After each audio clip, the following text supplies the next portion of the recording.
तर राजाला 4 राण्या असतात. त्याच्या राण्या किती असतात? 4. तो त्यातली जी पहिली राणी आहे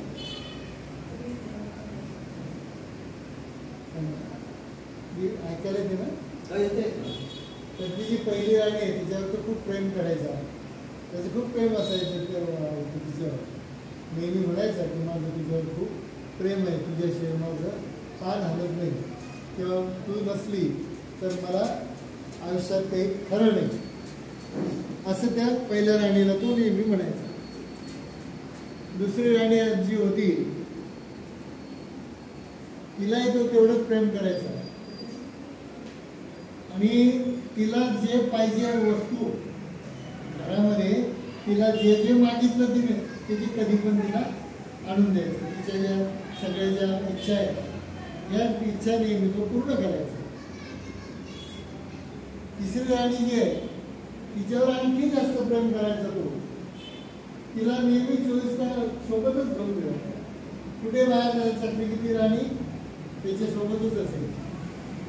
कुठेही तो गेला घरातून बाहेर पडला की त्या राणीला सोबत घेऊन जायचा. आणि चौथी जी होती त्या चौथ्या राणीला मात्र तो तिच्यावर काही लक्षच देत नसतो.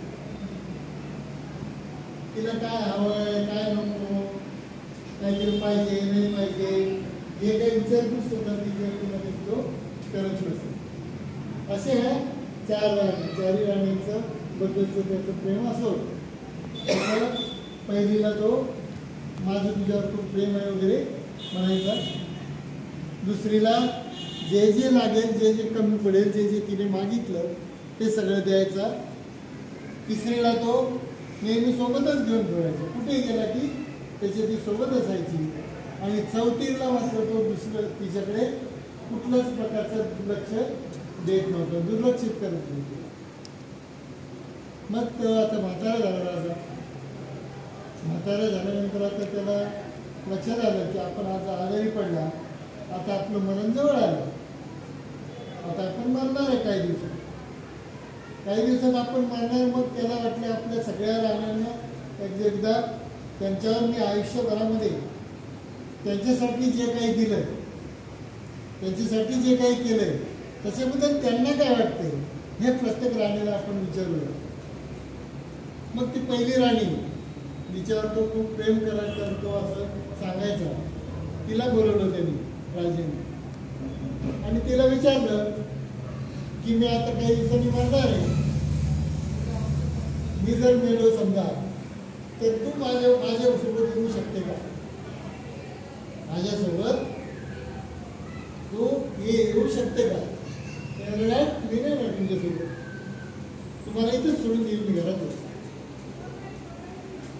घराच्या बाहेर सुद्धा येणार नाही, कारण तुम्ही मला जे काही प्रेम दिलं हे दिलं सगळं घरातच दिलं ना, त्यामुळे मी घरातच तुम्हाला सोडून देईल, तुमचा माझा तिथे संबंध संपतो.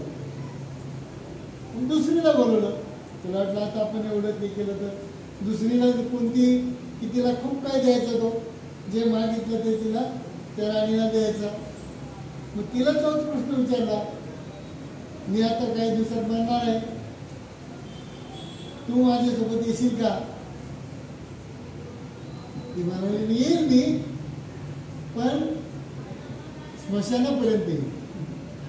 ती काय म्हणाली, मी स्मशानापर्यंत तुमच्यासोबत येईल, एकदा तुम्हाला जाळून टाकलं की संबंध संपला, मी माझं मग काय करायचं ते माझं वगैरे नंतरचा, हा तुमच्यासोबत येईल फक्त स्मशानापर्यंत.